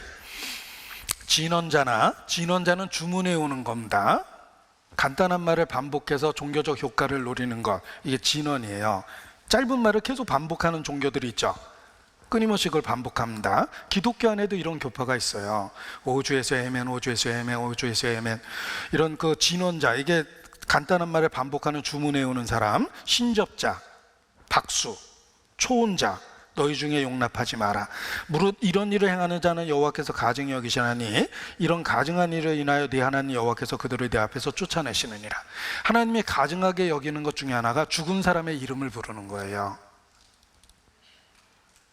앞서간 그리스도인들은 죽음 앞에서 나는 잊어버리십시오, 내가 전한 그리스도를 기억하십시오, 그런 유의 말을 유언으로 많이 남겼어요. 내가 죽으면 동상을 만들고 내 생일날 기념식을 하고 내 책을 끊임없이 출간하고 나를 기념해 주십시오, 이렇게 죽은 사람 한 사람도 없습니다. 나는 잊어버리시고 내가 전한 그리스도를 기억해 주십시오. 이것이 앞서간 올바른 그리스도인의 유언들입니다. 아무리 훌륭한 성자라 하더라도 죽은 사람의 이름을 부르고 그의 공덕을 의지하는 것은 없습니다. 하나님은 그것을 엄격하게 금하셨어요. 죽은 자의 이름을 부르는 것 자체가 잘못된 겁니다. 이사야서 8장 19절.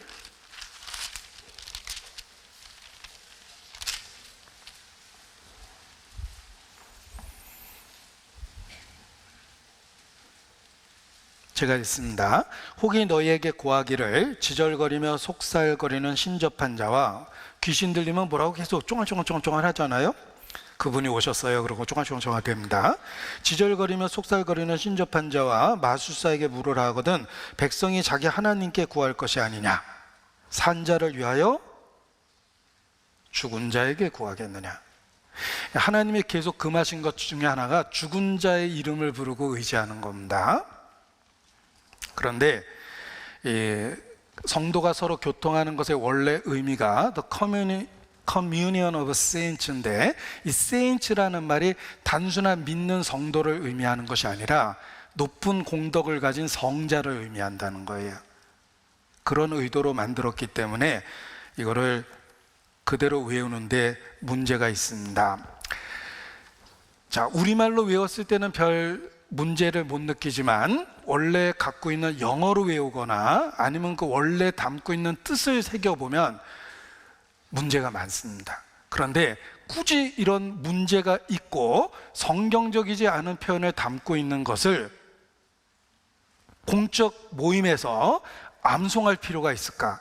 그리고 성도들에게 이것이 이런 뜻이다라고 해석을 바꿔가면서 가르쳐야 될 내용들인데 그렇게 그럼에도 불구하고 그것을 굳이 외울 필요가 있을까?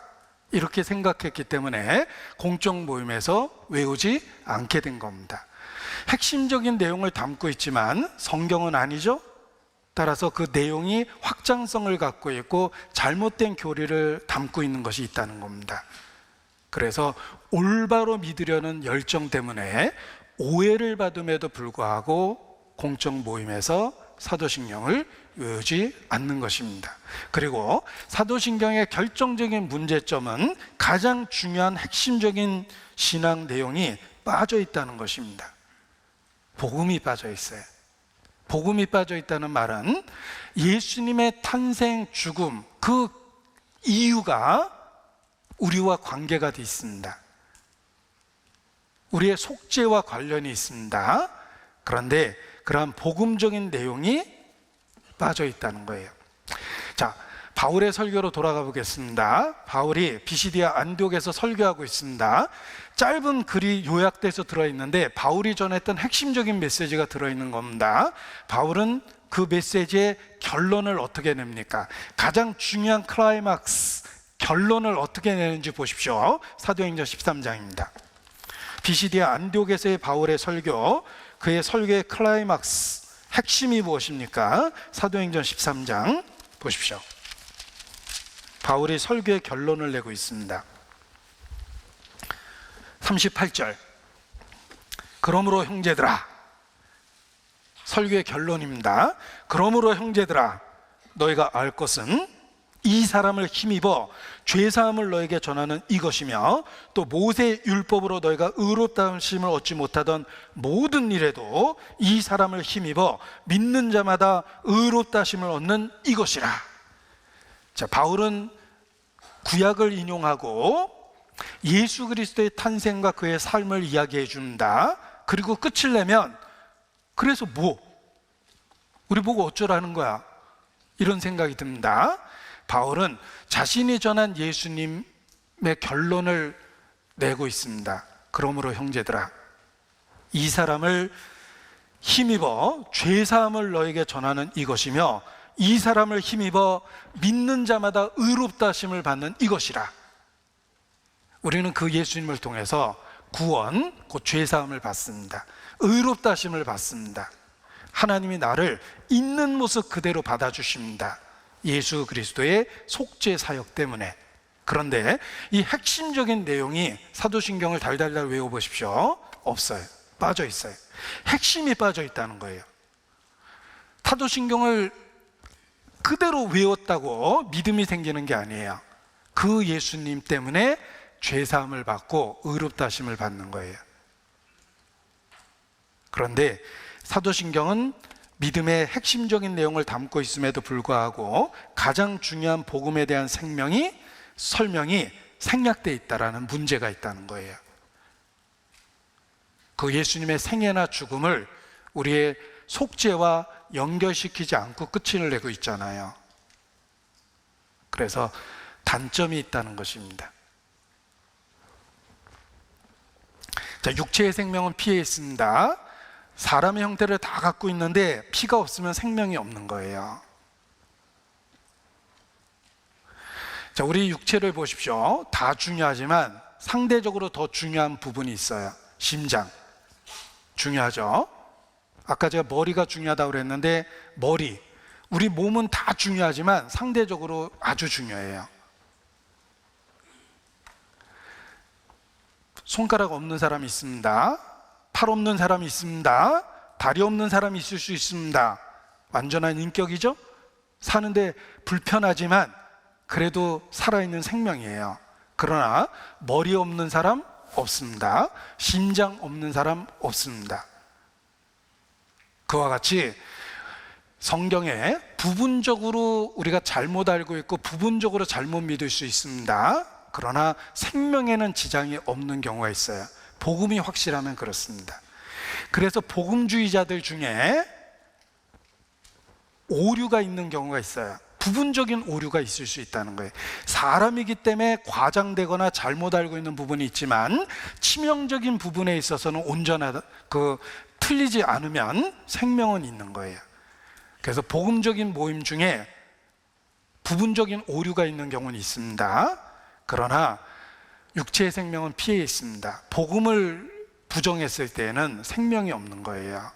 사도신경은 중요한 내용을 담고 있습니다. 그러나 복음과의 연결이 작은 것은 사실이에요. 그 예수님의 탄생이나 고난이나 죽음이 어떤 결과를 만들어냈는지에 대한 구체적인 설명이 부족합니다. 그래서 그 사도신경을 이렇게 쭉 외워보면 복음에 대한 부분이 참 약하다라는 것을 누구든지 지적합니다. 그리고 삼위일체 하나님에 대한 고백이 있지만 그 관계성이 전혀 설명이 안 돼 있다 그래요. 자, 보세요. 사도신경을 외워보면 영어로는 믿는다라는 단어가 3번 나오고 우리말로 번역했을 때는 4번 나와요. 여기 내가 믿사오며 믿사오니 믿사오며 믿사옵나이다. 우리말로는 4번 나오죠. 영어로는 3번 나옵니다. 성부, 성자, 성령. 여기에 믿는다라는 동사가 3번 나오는 거예요.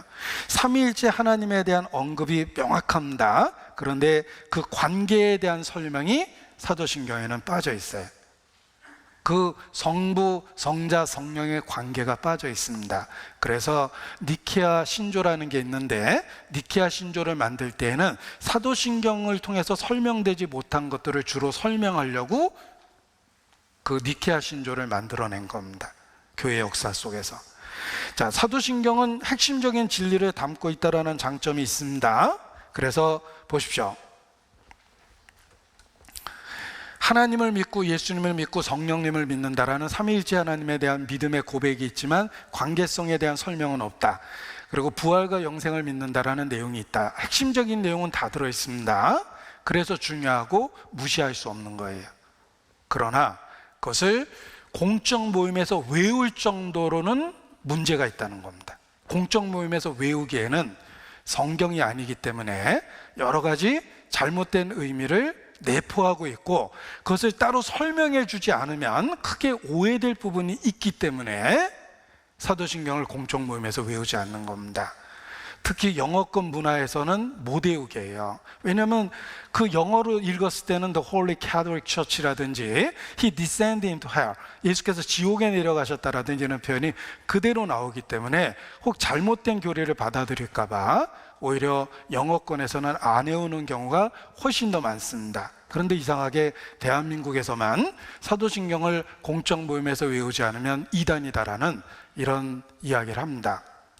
자, 아까 원숭이 마을 이야기를 드렸습니다. 눈 하나밖에 없는 원숭이 마을에 눈 2개 달린 원숭이가 와서 따돌림을 받고 있습니다. 그렇다고 멀쩡한 눈을 뽑으면 안 되겠죠. 우리도 마찬가지입니다. 이단이라는 이야기 듣기 싫어서 그까짓 거 우리도 함께 외웁시다 이러기는 어렵다라는 거예요. 외우지 않는 이유가 있다는 걸 명확하게 알자라는 것입니다.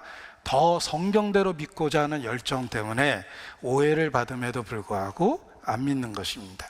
안 외우는 것입니다. 정확한 표현을 써야 됩니다. 그리고 장점이 있습니다. 사도신경은 핵심적인 내용을, 우리가 꼭 알고 있어야 될 내용을 담아내려고 노력을 했기 때문에 그 핵심적인 내용이 들어있다는 유익이 있습니다. 그래서 저는 개인적으로는 외웁니다. 그리고 제 아들에게도, 육신적으로 가장 가깝고 애정을 갖고 있는 아들에게도 제가 외우라고 권유를 했습니다. 그래서 군대 간 아들에게 통화할 때마다 너 혼자 보쳤을 때 그 시간에 주기도문도 외워보고 사도신경도 외워봐라. 그리고 이왕 외울 거면 영어로도 외워봐라. 그러면 우리가 믿고 있는 믿음의 핵심적인 내용이 무엇인지를 일깨울 수 있게 된다. 제가 이렇게 권유를 했습니다. 자, 사도신경을 모르는 것보단 알아야 되고 알고 있는 것보단 외우는 거 좋습니다. 그런데 왜 공적 모임에서 외우지 않는지 그 이유는 알고 있어야 된다는 것입니다. 그래서 공적 모임에서 사도신경을 죄송합니다. 제가 아까부터 계속 실수하고 있습니다. 특히 끝날 때가 되면 실수가 많기 때문에 제가 많이 실수하면 기뻐하십시오. 끝날 때가 됐습니다. 네. 자, 사도신경은 믿음의 핵심적인 내용을 담고 있기 때문에 유익이 있습니다. 그래서 그 핵심적인 내용을 갖고 묵상하는 것은 우리 개인에게 큰 유익이 있습니다. 그래서 제가 다음 설교를 예고해 드리려고 합니다. 다음 설교는 사도신경 내가 믿사옵나이다. 예. 거기에 있는 핵심적인 내용, 우리가 믿어야 될 핵심적인 내용이 있기 때문에 이 사도신경이 단점이 있음에도 불구하고 우리가 어떤 핵심적인 내용을 믿어야 되는지를 사도신경을 가지고 다음 시간에 말씀을 드리겠습니다. 기도하시겠습니다. 아버지 하나님, 예수님 안에서 우리를 구원해 주셔서 그리스도 안에서 생활할 수 있도록 붙잡아 주시는 것 주님께 감사를 드립니다. 믿음의 조상들이 가는 곳마다 단을 쌓고 주의 이름을 불렀던 것처럼 우리의 일상의 모든 삶 가운데 우리가 주의 이름을 부르고 주님 안에서 살기를 진심으로 바라고 원합니다. 단지 입술에만 있는 신앙이 아니라 생활 속에, 삶 속에 나타날 수 있도록 더욱 성령께서 주관해 주시기를 주님께 기도합니다. 또 사도신경 가지고 우리를 오해하는 많은 사람들이 있습니다. 우리의 진심을 알 수 있도록 주님 도와주시고 더 올바른 믿음을 가질 수 있는 동기가 될 수 있도록 주님 함께해 주시기를 주님께 간구합니다. 우리가 전하는 복음이 사도들이 전하는 그 복음이라는 걸 일깨워 주시고 확인하며 늘 확증하며 살 수 있도록 함께해 주시기를 기도합니다. 고마우신 예수님의 이름으로 기도합니다. 아멘. 네, 찬송하겠습니다. 찬송가 265장 같이 하시겠습니다.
찾아온 길 많은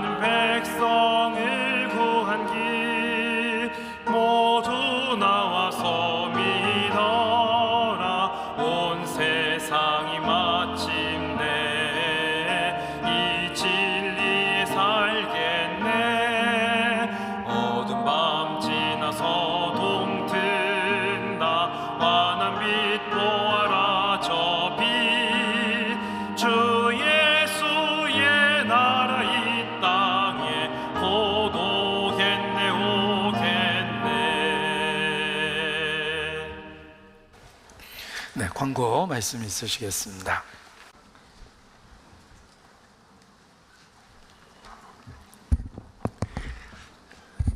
예, 광고 말씀드립니다.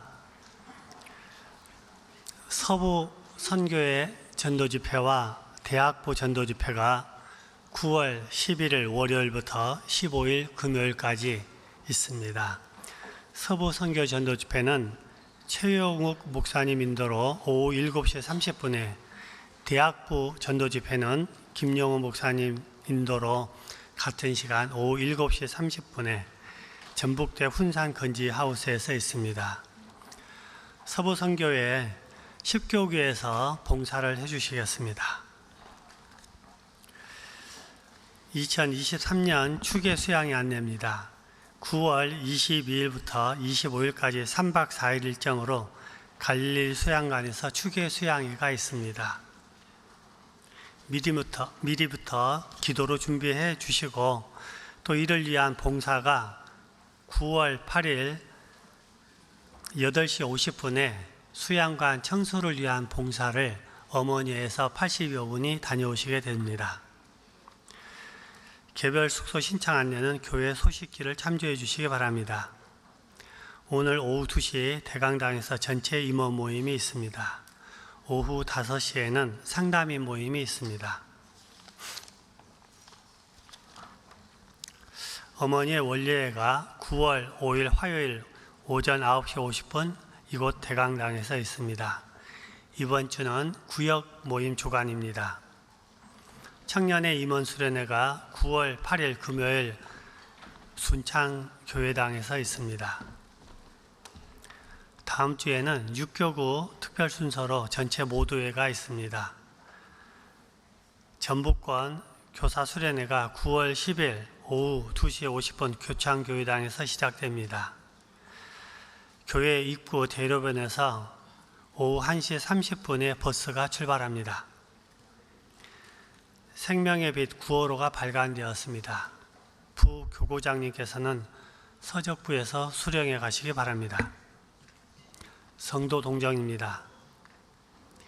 입원 소식, 출산 소식입니다.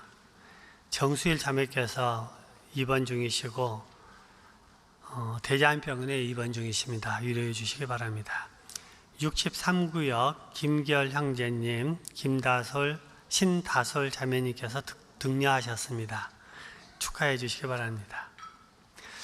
결혼 소식입니다. 먼저 평택교회 박은수 형제 구혜역 자매님 차남입니다.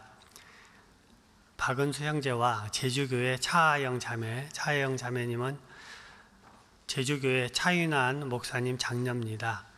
영상으로 먼저 결혼 인사를 해주시고 또 이어서 결혼 인사가 있겠습니다.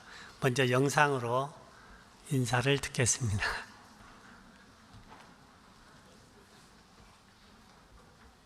안녕하세요. 평택교회에서 교제하고 있는 박은수 형제입니다. 직접 전주교회 형제 자매님들에게 인사드리고 찾아뵀어야 했는데요. 저와 자매님이 지역적으로 너무 많은 거리를 두고 교제를 하고 있어서 전주교회 양해를 구하고 이렇게 영상을 통해서 인사를 드리게 되었습니다. 저는 전주에서 중고등부와 대학부를 지내고 타 지역으로 취업을 가게 되어서 전주교회를 떠나게 되었는데요. 그 와중에도 주님께서 평택교회 안에 잘 교제할 수 있도록 인도하여 주시고 귀한 자매님을 허락하여 주셔서 주님의 은혜 가운데서 한 가정을 이루게 되었습니다. 저희 가정이 많이 부족하고 연약하지만 주님과 교회를 섬길 수 있는, 또 다른 가족들에게도 복음을 전할 수 있는 가정이 될 수 있도록 많이 기도해 주셨으면 좋겠습니다. 뿐만 아니라 저희가 결혼을 약속하는 그 장소에도 많은 분들이 참여해 주셔서 그 자리를 빛내주시고 축복하여 주셨으면 감사하겠습니다. 이상입니다.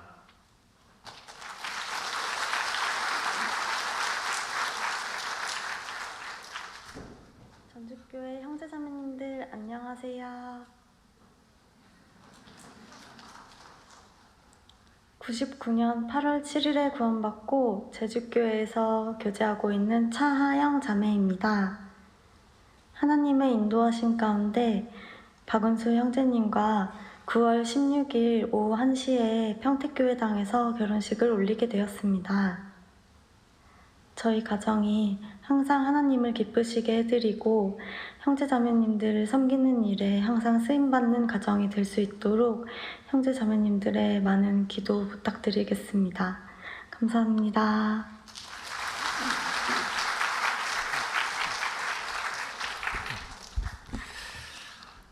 예, 9월 16일 토요일 날 오전 11시에 전주 웨딩의 전당에서 순천교회 김대순 형제님과 31구역 김다정 자매 결혼식이 있습니다. 김다정 자매님은 김명근 형제님, 정희수 자매님 자녀입니다. 잠깐 나오셔서 인사하시겠습니다.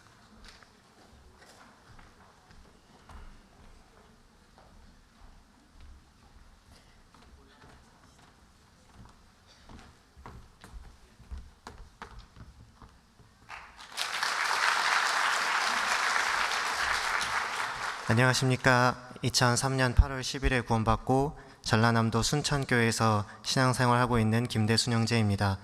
네, 하나님의 은혜로 너무나 아름답고 제게 과분한 자매와 우리 부모님과 성도님들 모시고 결혼식을 하게 되었습니다. 9월 16일 토요일 오전 11시 전주 웨딩의 전당입니다. 네, 앞으로 순천에서 전주로 들려오는 소식이 항상 기쁘고 좋은 소식들로 가득할 수 있도록 최선을 다하겠습니다. 그리고 이 자리를 빌어 이제 자매님과 교제하는 처음부터 예뻐해 주시고 사랑해 주시고 저 아들로 삼아 주신 장인어른과 장모님 진심으로 사랑합니다. 앞으로 많은 기도 부탁드립니다. 감사합니다.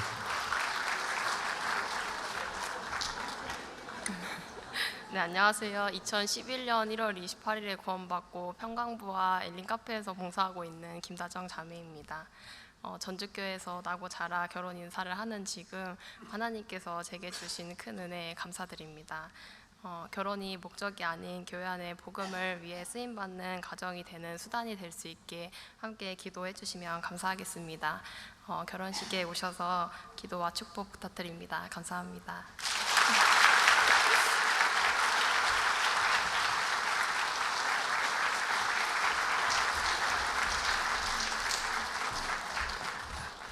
예, 맛있게 식사하시고 전체 임원분들께서는 잠시 후 오후 2시에 이곳에서 뵙겠습니다.